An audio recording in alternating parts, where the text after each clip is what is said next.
Hola, ¿qué tal? Mi nombre es Rodrigo Peiteado, soy abogado. Actualmente estoy estudiando una maestría en Derecho de Economía.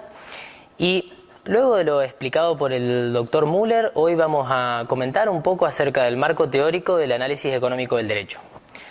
Para ello vamos a subir un PowerPoint que ustedes van a poder ver. Yo voy a ir siguiendo la charla con el PowerPoint.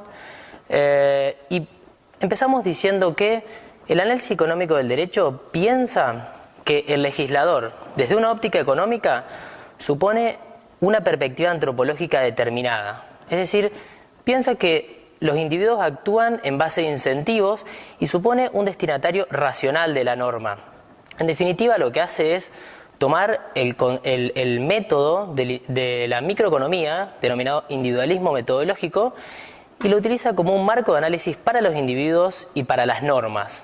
En este sentido, tenemos que decir que racionalidad tiene un concepto bien determinado. Implica cumplir 4 principios básicos que podríamos denominar de la economía clásica. En primer lugar, transitividad. Transitividad significa que los individuos, si un individuo prefiere una copa, a una computadora y la computadora al papel, la lógica es que prefiera más la copa al papel. En segundo lugar, maximización. El principio de maximización dice que los individuos quieren más a menores costos. Y después vamos a volver un poco sobre este concepto de costos. En tercer lugar, estabilidad en las preferencias. Cuando decimos estabilidad en las preferencias, decimos que las preferencias, los gustos de los individuos no cambian a lo largo del tiempo. En cuarto lugar, consistencia. Esto implica que si yo prefiero, por ejemplo, más la copa a la computadora, por lógica no puedo preferir a la vez más la computadora a la copa.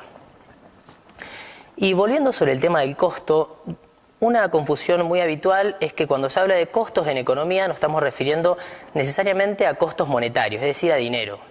Y en economía en realidad nos podemos referir a costo en términos de dinero, como también puede ser un concepto más abstracto.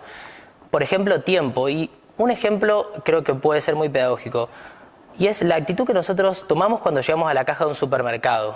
Cuando nosotros llegamos, ¿qué hacemos? Miramos qué cola, hay menos gente.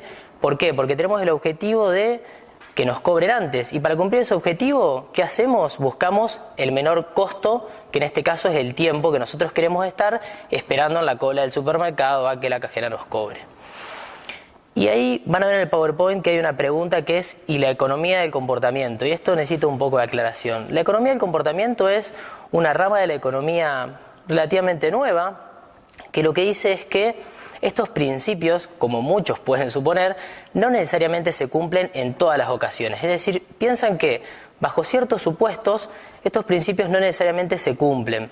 Ahora, lo que hay que decir de la economía del comportamiento es que, en primer lugar, que es muy interesante, que ha hecho avances muy importantes, pero también hay que decir que por ahora tal vez carece de una teoría general. Hay quienes dicen que quienes más se ha acercado a esta teoría general es David Kahneman, un psicólogo, premio Nobel de Economía, pero en este sentido tenemos que decir que hay cruces ya entre la economía del comportamiento y el derecho que son muy interesantes leer. De todos modos, el análisis económico del derecho supone en general estos principios que vienen más bien de la economía clásica. En segundo lugar, entonces, tenemos que decir que este marco teórico que vengo explicando lo que nos permite es, como dije, conocer las preferencias de los individuos. Y esto nos habilita un procedimiento de racionalidad con capacidad proyectiva. Es decir, nos permite predecir el comportamiento de los individuos. Y esto nos podemos preguntar, bueno, ¿y qué tiene que ver con el derecho, con la norma? En realidad tiene bastante que ver porque permite a las normas y al derecho justamente colocar determinados incentivos para el cumplimiento de un determinado fin. Por ejemplo, el fin preventivo. El enfoque preventivo, ¿qué va a buscar? Las normas con enfoque preventivo, ¿qué van a buscar? Que nos salga más caro no prevenir que prevenir, o sea que nos convenga siempre prevenir. Y acá, como decíamos hoy, por ejemplo, en términos monetarios puede implicar que una fábrica, el típico ejemplo de análisis económico del derecho es que ponga más filtros para que no contamine tanto y por lo tanto eso le implica más gasto a la fábrica. Ahora bien, en términos más abstractos podría implicar tranquilamente que los individuos tomen el nivel de precaución deseable según el riesgo tomado. Y lo podemos llevar a cuando manejamos un auto. En este caso, las normas van a buscar que nosotros tomemos esa precaución correcta que el legislador supone cuando realiza la norma. Y de esto que menciono, podrán suponer que el análisis económico del derecho está muy preocupado por qué sucede ex post. No solo con las normas, como es lógico, sino también con las sentencias judiciales. Y esto, digamos, tiene sus efectos. Ahora bien, ahora vamos un poco más a la cuantificación, precisamente, la cuantificación de daños desde esta óptica. Cuantificar supone ponderar cantidades de manera precisa, y para ello debemos recurrir a la herramienta con mayor capacidad de formalización, que es la matemática, y no solo a la retórica o a la argumentación jurídica. Un buen ejemplo podría ser el caso del derecho laboral, que desde hace años viene recurriendo a este tipo de herramientas para cuantificar daños sin ningún tipo de debate posible. Entonces, ¿qué ventaja tiene la cuantificación de daños? En primer lugar, se recurre a la argumentación jurídica, es decir, no se deja de lado la argumentación jurídica, pero a la vez también utilizamos la matemática como una herramienta auxiliar al derecho, no como la herramienta principal, sino como la herramienta auxiliar.